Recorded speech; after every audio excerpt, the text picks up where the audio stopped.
Coming up on Currently, we'll discuss how 2 Northern Michigan nonprofits are faring in the wake of a decrease in funding to serve victims of crime. Plus, Beth Milligan has the latest city and county updates. That and more coming up on Currently. Welcome to Currently, where we discuss some of the top local stories directly from the journalists who are covering them. I'm your host, Christal Frost, and this podcast was recorded on Thursday, December 4th. The Lions are 7-5 after a brutal loss on Thanksgiving. That said, things may change by the time you're watching or listening. And support for Currently comes from West Shore Bank. When you choose West Shore Bank, you are not just choosing a bank.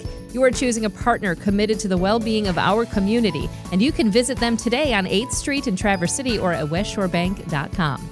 Support also comes from Old Town Playhouse, where community comes together in downtown Traverse City. Find out all about upcoming shows, including Roald Dahl's Matilda, the musical, with performances starting on December 5th on the OTP main stage.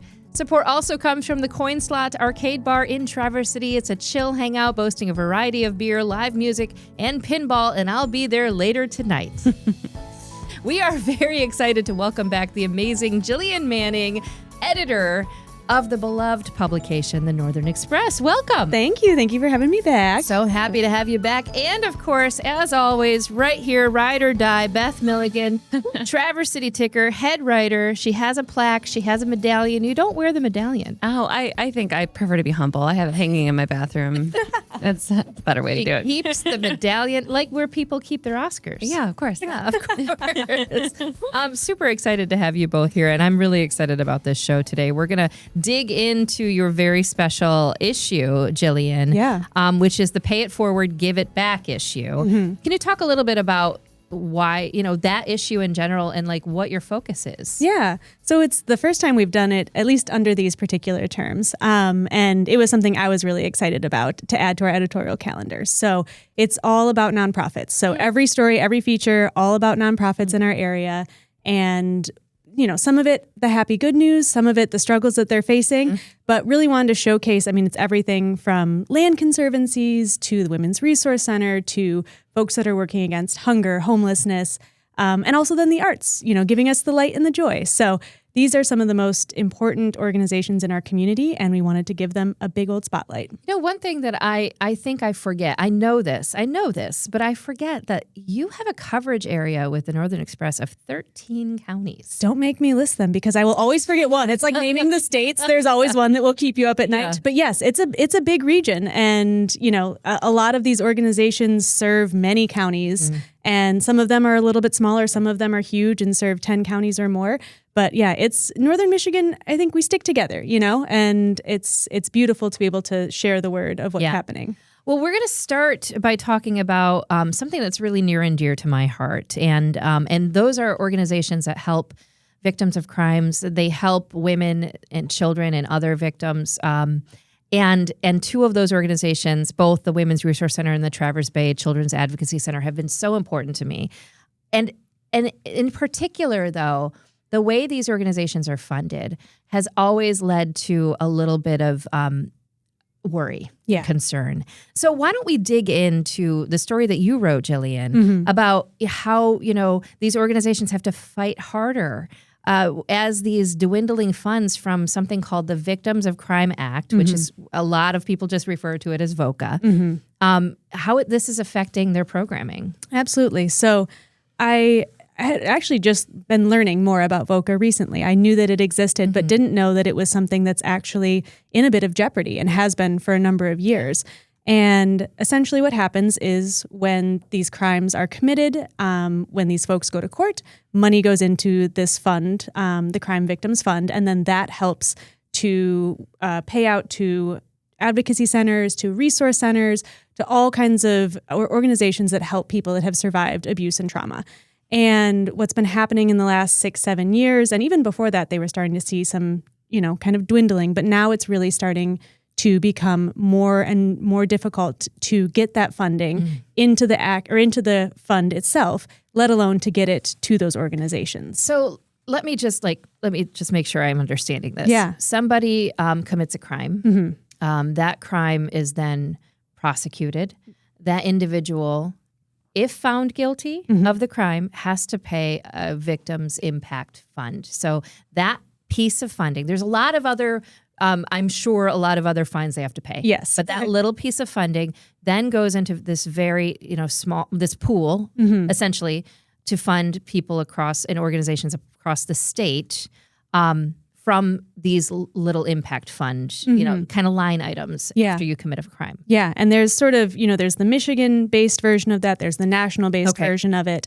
And essentially what's been happening is that fund has been shrinking, and that accounts for, at least at the Traverse Bay Children's Advocacy Center, up to 70% of their budget. For the Women's Resource Center, it's a little bit less, but mostly because they've been really proactive and been seeing that this is dropping, and they knew they had to diversify how they were getting their funding. I mean, but we can't necessarily infer, and I will tell you just from sitting next to this wonderful woman over here, crime is not going down necessarily. No. There aren't more, this is not happening.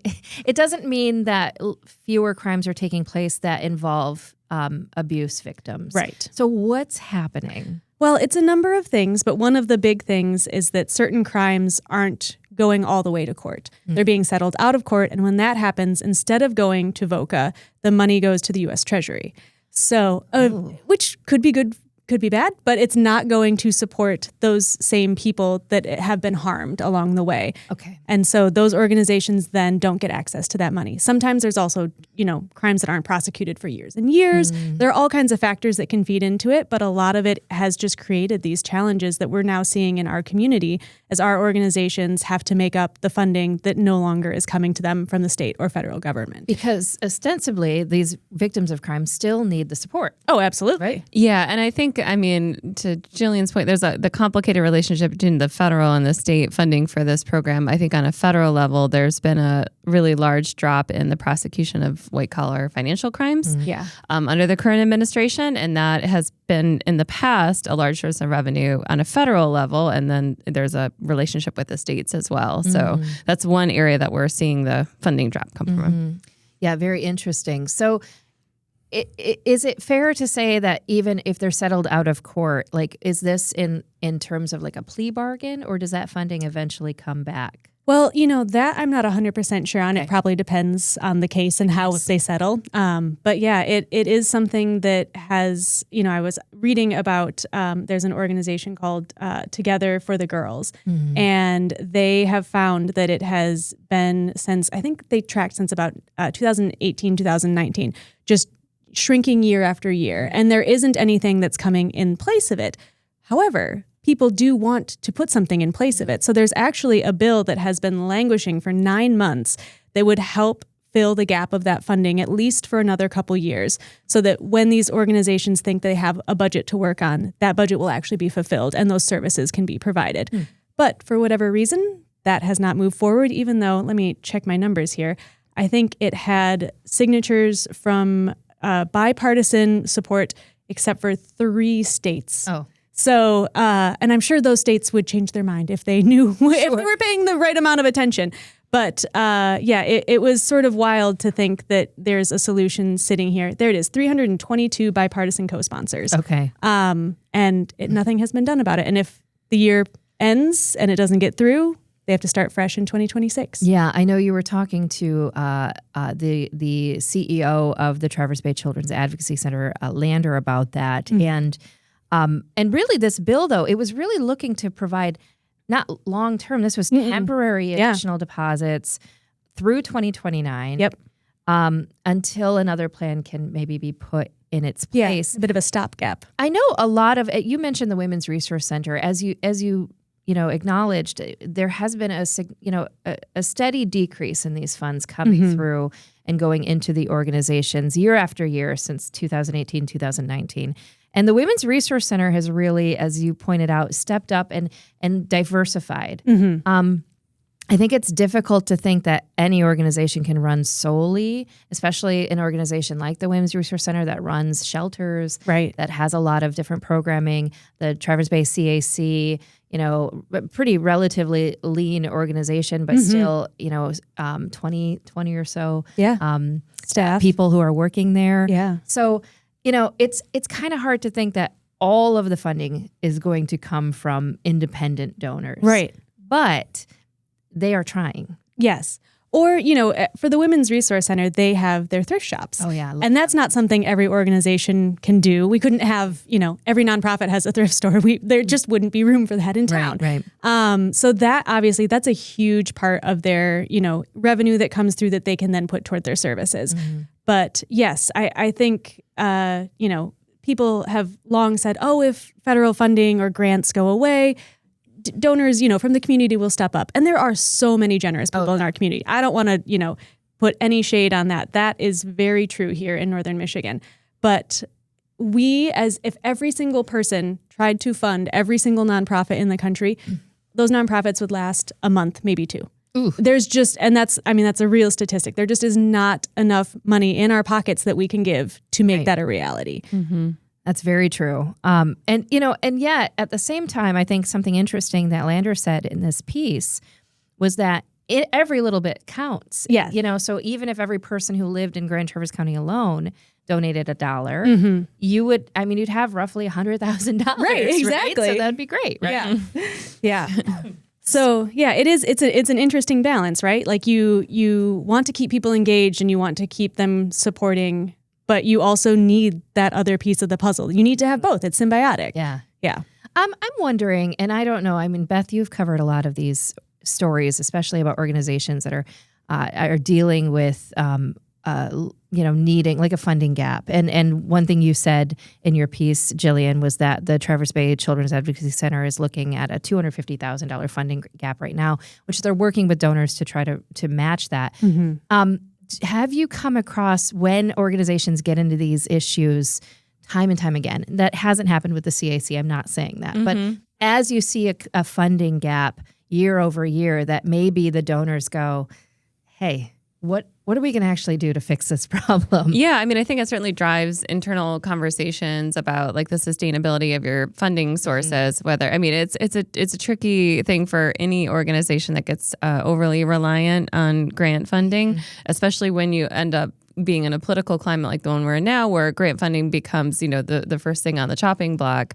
That can change with future administrations, and there's more government assistance for that. But yes, I do see that, and that can be a challenge for donors. Oftentimes you either have to look at shrinking somehow the scope of the nonprofit to right-size the budget, which unfortunately can mean reduction in services or staff. You can get creative with trying to find other funding sources or charging more for certain kinds of services. But yeah, at the end of the day, sometimes if you see that recurring year after year, you have to find some kind of way to right-size it. But that's a real challenge for organizations who, again, are sort of politically dependent on what an administration is going to help with grant funding or not from cycle to cycle is tricky. One thing that I wanted to point out here in both the case of the Traverse Bay Children's Advocacy Center and the Women's Resource Center that you wrote about, Jillian, is that the need has gone up in specifically in areas of when you see food insecurity, when you start to see some funding insecurity within, household budgets, inflation, things like that. And one thing that was said about children in these circumstances, when families don't have access to food, when they're stressed, when they're under duress, that's when children are more likely to be harmed. Yeah. And that, I think, that gave me chills thinking about that when things are actually happening that are out of the control even of the family, that the result is oftentimes that children are put into harm's way. So that is something we've definitely seen this year.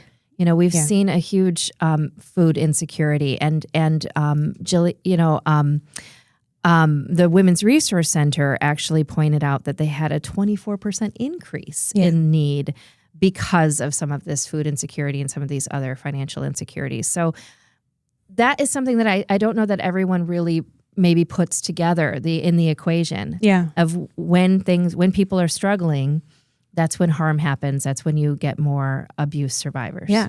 Honestly, I think that's the real government trickle-down effect, is not prosperity, but harm. And when you are seeing all of these pressures, housing, food, any sort of economic uncertainty, then the vulnerable people in your community or in your home are going to be in more danger. Wow. And that's women, that's children, that's in our community. We see it with, our unhoused population. We see it with the, people seeking mental health care. We see it with our elderly folks. That's what happens first. Yeah. And it's horrible. And that's, when I was talking with both of these directors, I asked, what do we do? Like, obviously donate. That's number one. Donate, send money, put it to the general fund, let it go. But, if you don't have as much money to give or no money to give, what can you do? And some of the advice that was given was just be kinder, because you don't know the person that you're running into at the grocery store, or even the person I honked at when they pulled out in front of me and I nearly T-boned them in my neighborhood on the way to work. I was like, oh, okay. But, you don't know what their day is like, and you don't know how your impact will affect their day. Yeah. So, that's one thing, is just walking around the world, being a little kinder, trying to ease some of those burdens for people where you can. Even just giving them a smile might change the course of their day. And then another good recommendation for, organizations like the Women's Resource Center that have that thrift store is go into your closet, go into your, the drawer of all of your pots and pans and figure out, what can you part with? And in one of the stories, and it might even be one that we're talking about in a bit, but I remember somebody saying, it's got to hurt a little bit to give it up. So you would need to give away something that you think you like, that someone else will like. It can't be stuff you don't want that's garbage. Yeah. That's garbage for everybody. If it's garbage for you, it's garbage for all. So if it hurts a little bit, that means that it's a true and real donation, whether it's money, time, or something else. Or stuff. Absolutely. Yeah. Well, I really enjoyed this piece. I'm very excited for people to read this. And also, the Women's Resource Center and the Traverse Bay Children's Advocacy Center both have very active prevention arms within their organizations. And when you talk about things like food insecurity, housing insecurity, that kind of destabilization, that's prevention. Mm-hmm. We can stabilize people. We are preventing these crimes from happening. And if you can really think about things like that, I think it kind of changes maybe the way we're thinking about supporting these organizations. Absolutely. Mm-hmm. Well, wonderful story. Really excited for people to pick up a Northern Express and read that one. And we're going to have more from this issue with Jillian, and Beth is going to share some updates. But right now, I'd love to tell you all about what is happening with West Shore Bank. It's that time of year again. The West Shore Bank Spirit of Giving campaign is back, and it's your chance to make a real difference across 6 Michigan counties. We've been talking about making a difference in this episode pretty much since the beginning, since it started, right? But this year, your donation supports 6 incredible nonprofits that are serving Mason, Oceana, Manistee, Benzie, Muskegon, and Grand Traverse counties.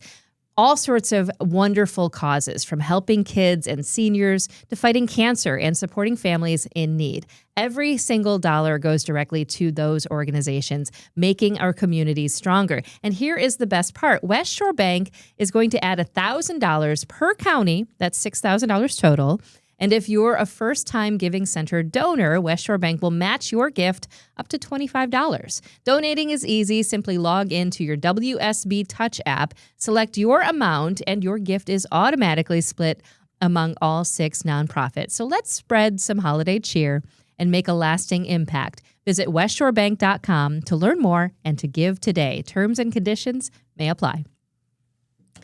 Well, welcome back to Currently, and we're going to kind of shift gears here, going from maybe a little bit of challenges that are happening with these 2 nonprofits to talking about a nonprofit that, quite frankly, I have to say, I didn't know existed. And that is exactly how the story starts out. If you haven't heard of Elk Rapids nonprofit Do a Little Good, it probably wouldn't surprise President Glory Crowell. And this was Kirsten Gunsberg? Yes. Yes, Kirsten Gunsberg wrote this. It's wonderful. It's called Do a Little Good. Tell us about it. Well, and the funny thing is, when I assigned this story, I said, go out and find me a nonprofit I haven't heard of. And Kirsten's an amazing writer, and so she did her job perfectly. But I was shocked I hadn't heard of these folks. Do a Little Good, out of Elk Rapids. But they're based in this idea of doing good under the radar. So they're not, probably the organization that's out there, putting all their money into advertising and getting your eyeballs. They're the ones who are there right now. Their big thing is setting up a little free food pantry for the Elk Rapids community. And it's not as small as when you picture a little free library. It's actually like a walk-in size pantry freezer. Wow. Tons of food and options, and there's no red tape in your way. You know, if you are somebody that needs food, you go there, you get food. Wow. But anyway, yeah, they've been around since 2018 and just kind of quietly working in their community to fill in those gaps that most people might not see. And they're not just talking about donating money and goods. I mean, they're really like, there are people helping people. Yeah. Which is so fun. And it's all volunteer run. There's no paid staff. It's all, it's the donations that you're receiving are going out. Yeah. Essentially. And one of the things I loved about this story is that the 10-person board, right? All of them, each one of them is responsible for a cause that they shepherd from start to finish. Yeah. So if you love a cause and you're on this board, you're going to start something, and it can be as innovative as possible, right? From start to finish to actually do a little good for that cause. Yeah. Which is what a great way to engage your board. I mean, we've all worked for nonprofits. We know there are engaged board members and not so engaged board members. Been a not so engaged board member. I will say that first. I know. So I love that idea of find something you're passionate about that you can actually affect change upon in your circle of influence and go and do it, and do it in the name of your community. What's better? Yeah, this is so cool. So first of all, I'm so excited that this everybody knows about it now. Yes, right? now everyone should know. In the Northern Express. And, this idea that it's kind of under the radar in general, and that was the idea behind it. Do you know how this started? I don't. I think it was really, beyond the idea of just wanting to get some people together to help their neighbors. And I think that has just been what drives them. And I think that's what makes them a little bit different. A lot of people rally around a really specific cause. Like for me, if I were to start a nonprofit, cats. Yeah. Oh, just cats. Cats all the time. You and Taylor Swift. Exactly. My close personal friend, as Beth knows. But, I think what they saw was there are a lot of things in the community that just don't get seen and don't get met. And so that was the idea, was to just find where those pieces that are falling through the cracks are and make sure those cracks don't exist. One of the things, the season's needings. Yeah. I just have to say that, they've provided outdoor gear to help kiddos at recess stay warm. Yeah. And I don't know, I was a kid at one point. I remember like forgetting snow pants or forgetting, you just do that. You're a kid, right? And you didn't have them or you forgot them. And this is in the 80s, so it was pretty ahead of its time. But Interlochen Elementary had basically, I think they called it a lost and found, but it wasn't. Yeah. It was stuff that was there. So you didn't have to stand there like Tiny Tim watching your kids play. Yeah. And you're sitting on the wall because you don't have the right gear. Yes. Oh, the wall. The wall. Remember the wall? I do. Yikes. You're actually able to, put on some borrowed snow pants and stuff like that. And that's just, it's dignity, right? Yeah. Even though you're a little kid, you don't really know. Right.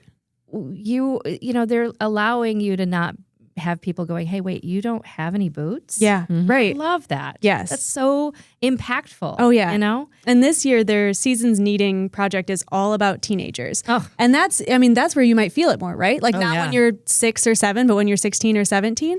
And so the idea is to just sort of make sure that they can have not only the holiday that they want, but also the year that they deserve. And, teens are often overlooked in a million ways.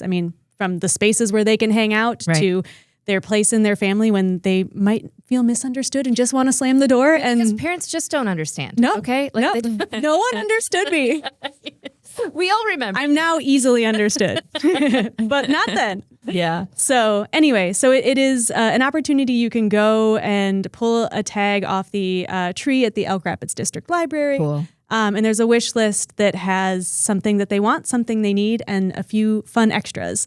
I love it can really create not just a special holiday season, but even a more lasting impact. And people can go to doalittlegoodnmi.org so you can find out how you can give a helping hand. You can do a little good. Yeah. Right? I love it. 'Tis the season. So fantastic. Well, thank you again for that story. It's going to be a great issue. I can't wait to pick it up. Northern Express, 13 counties, free.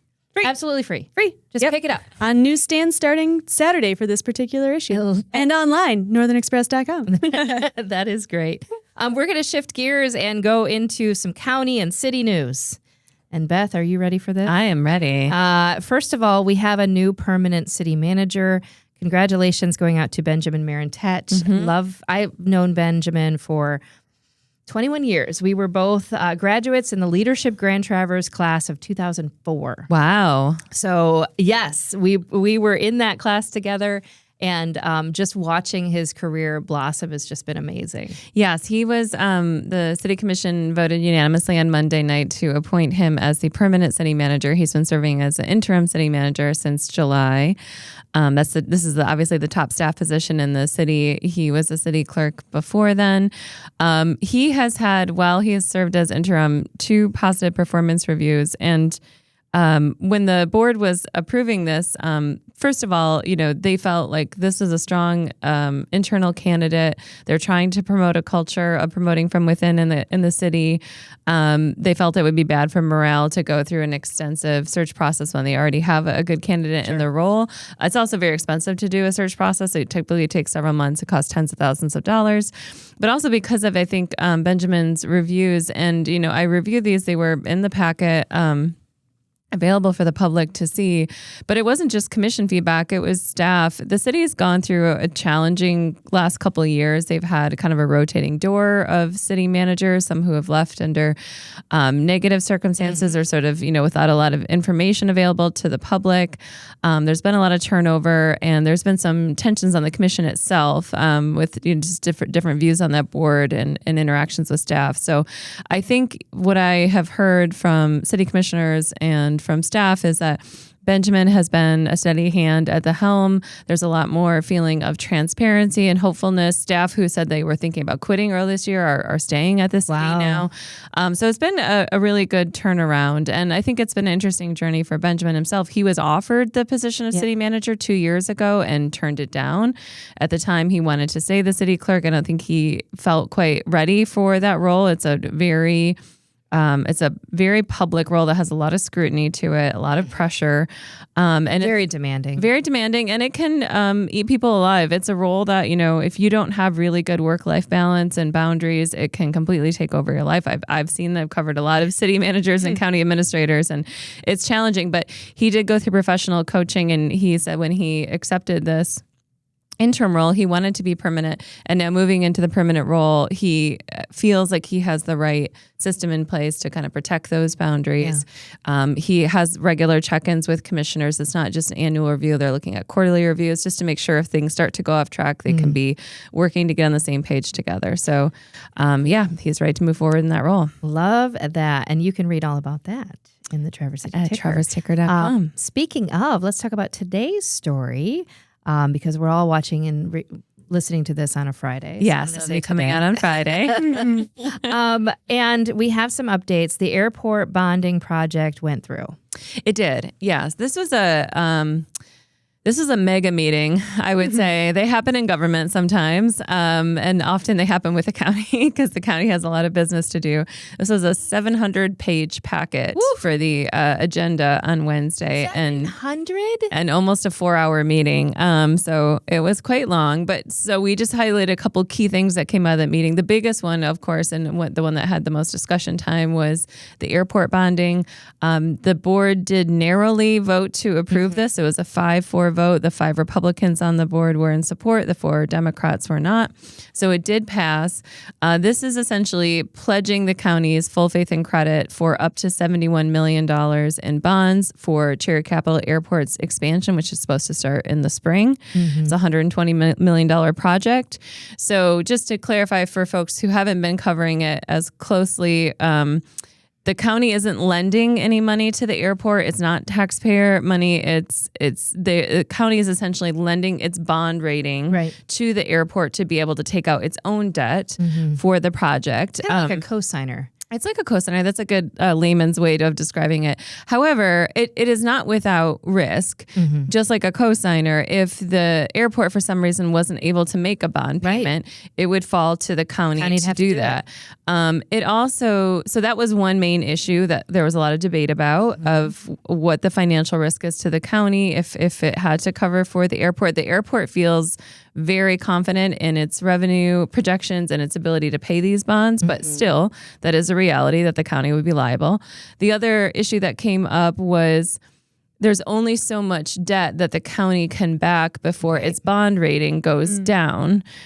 So right now it has a very attractive, it's a AA plus bond rating, which is the reason the airport wanted to use it. It means lower interest rates. Yeah. The county has a lot of major projects on the horizon. It wants to build a new jail. It's looking at a new kind of county services building over on Lafreniere. Lots of projects in the works. If it takes on too much debt and it also has this airport debt, there is a potential that its bond rating would be downgraded, which would affect Grand Traverse County taxpayers because then the projects that we have, the county would have a higher interest rate. Yep. So that was a fair, complex discussion. It took months to go through this. There were a lot of changes to the agreement. There were some protections put in place for the county to try to make sure that this isn't a financial liability. But again, a very narrow vote there. And the project will be moving forward in the spring. The only other thing I would mention for folks is the misinformation was the county didn't have the ability to say yes or no to the airport's expansion itself. Yeah, really good. Right. They were going to do this no matter what. So it wasn't a vote on the airport expansion. There were a lot of people who came and spoke in public comment who aren't happy with where the airport is. Sure. It's right in the city. They have noise impacts. They think we already have too much tourism in Traverse City. We don't want a bigger airport. That wasn't a county choice. The county doesn't have a say in that anymore. The airport was going to do this expansion no matter what. It was just about whether the county was willing to back it with its own bond rating. And realistically, had the county said no and the airport went through with its own bond rating, it would have been the people who are flying in and out of Traverse City that would have ended up paying that in ticket prices. Yeah. So Kevin Klein from the airport said the bond savings for them using the county's rating would be about $16 million over the 30-year life of the bond. So it's a significant amount of money. Right. He said that's money they're going to be reinvesting into the airport, into keeping airline rates low so that they stay here and are competitive. If they had absorbed that $16 million, it would have been passed on to the airlines, which would have been passed on to customers. Right. There was a lot of debate about how much of that would have gone to customers. And again, whether it was worth the county risk, but ultimately the board did approve that. All right. Anything else? Well, just quickly, I'll mention there has been some, speaking of county projects, they approved some contracts this week for planning for the new jail. So there's a firm that will be helping lead that planning process. Build that jail. As well as a separate process with the city, in partnership with the city, to look at the future of the governmental center, the Woodmere campus, some of these shared facilities to figure out what they want to do in the future with that.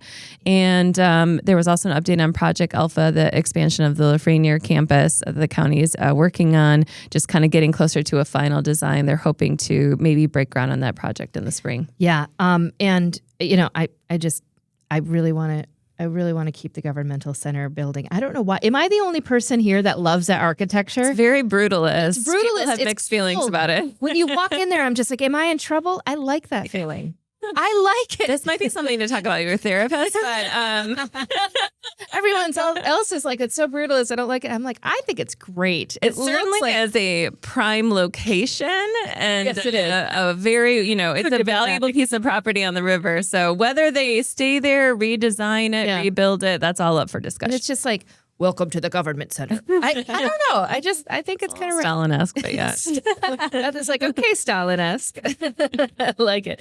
All right. Well, before we go, I do want to talk to you all about some big things happening this week. Beth is busy this weekend. And Jillian, I know you are doing some things this weekend, but let's talk with you. Well, Jillian and I are doing one of the same things. And I get to go first. Tonight, Friday night is our Ticker Christmas party. And usually at some point, Jillian and I, if we have a glass of wine or two, might dance to some Taylor Swift. It might happen. We sure do. Do. No wine is even needed. We could do it right now. True. I could do it completely sober. Anytime dancing to Taylor Swift, yes. Anytime. Yeah. I don't know the actual choreography. I'm not good at that, but I will learn it. Okay. We don't have enough time, but next year. We'll sidebar that. But yeah, so it's very fun. We do a white elephant gift exchange, and it's a good time with all the coworkers. It's very competitive. It is. And then also, I'm just going to quickly plug that because I'm on the Bay Theater board, that the Interlaken kids are doing Duke Ellington's Nutcracker on two shows on Saturday. It's great. I went to it last year. It was sold out. It was fantastic. They're doing it again. There's 2 shows Saturday, and right now there's tickets to both, but they are getting close to sold out. So if you go to the Bay Theater website, there's 2 options for that. She's literally going right now. And the last thing I'm going to plug is just our friends at the Boardman Review, who we've had on the show, are having their next launch party on Sunday at 4:00 at the Little Fleet. Oh, and I love it. It's going to be so I love their publication. And the holiday ones are always nice. Oh, and they're so be able to find pretty. some good Yes. presents. Yeah. Very beautifully created. I know. I mean, Front to back. it's always a And I'm sure on my no coffee. AI. No AI. Inside. I can't imagine. No, not in any of these publications. But Thank I you. always have a Boardman Review and a Northern Express on the old coffee table. Aw, Do it. love it. Yes, I love that.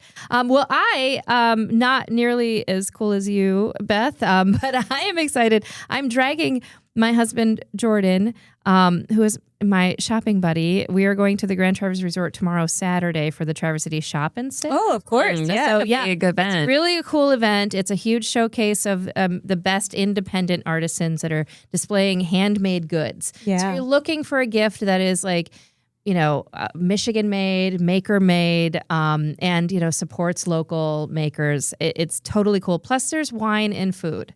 That sounds So great. it's like, yeah, okay. Yeah. I do not love shopping. Not Yeah. my favorite thing to do. But I do love going to this event. So that's happening. Tickets are still available for that. And how about you, Jillian? Well, I have no public appearances, only. After the ticker party, I must retire for the weekend and only see friends and family. But with my new white elephant gift, of course, whatever that might be. But I actually, Thanksgiving was so busy for us that I didn't get on top of my Giving Tuesday giving. So I've got my stack of little envelopes that I am going to write my checks. And I'm actually really excited about that because it's I can't give a lot. I don't have, millions, maybe one day, but when I'm also friends with Taylor Swift some more. But, I think it's just really important to look at what these organizations are doing and give back what we can. And if I can soapbox for 2 seconds, people, if you're doing this, give to the general fund. I said that already, but give to the general fund. It can go to so many good places. And give whatever you have. Like it does make a difference. Yeah. As we've all worked for nonprofits, we can say, like, when I get I'd see a $10, $15, $20 donation. I'm like, they care. They care. It's amazing. And recurring gifts, if you can do that. If you can do $10 a month, it totally adds up. And it becomes something that they can count on. Yes. Which is great. Love Absolutely. It. So That's great. yes. Look at you doing all the good. I know, writing my checks all weekend long. Checks? Only, okay, so sometimes, yes. I am actually nervous about it because, like, my grandma just recently got, like, completely scammed by somebody erased the stuff off a check and, like, wrote it to themselves. Luckily, we caught it. Wow. But I have noticed that the little fees have gone up so much on the credit cards. Yeah. And obviously, I always cover that. But if I am going to do a little bit more of a donation, I want to make sure they're getting it exactly all and, Do you have cats on your checks? Yes.